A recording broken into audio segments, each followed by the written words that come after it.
BS6 માં આ ધૂળો માનો કે તમારો ઓઇલ આ ઉડી જાય તો તમને ખબર કેવી રીતે પડે?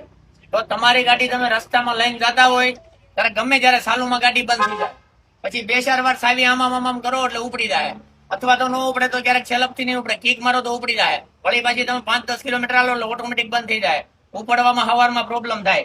આ બધું કારણ આનું છે, બરોબર. આ CKP સેન્સર આવે ને, આપણે તમે શોરૂમમાં નખાવવા જાવ ને એટલે શોરૂમમાં તમને આ CKP સેન્સર ખાલી નહીં મળે. આ વસ્તુ જે રહી ને પ્રોબ્લેમ અત્યારે આનો છે, પણ આ વસ્તુ ખાલી તમને ક્યાંય એટલે ક્યાંય નહીં મળે. શોરૂમમાં જાવ એટલે આની હોતું જ મળશે બધું. અને આ તમને 4500 થી 5000 રૂપિયાનું કોટેશન તમને આપશે ત્યાં. પણ આપણે ખાલી આ જ વસ્તુ ગઈ છે, આનું કોઈ જરૂર નથી બદલાવાની, આ તો રેડી જ છે, બરોબર. પણ શોરૂમમાં તમે જાવ એટલે તમને આખું બદલે છે. કંપની વાળાએ જે ખાલી CKP બહાર પાડ્યું નથી, એટલે માર્કેટમાંથી સારી કંપનીનું ગોતી અત્યારે આ વસ્તુ આપણે નાખવી પડે છે.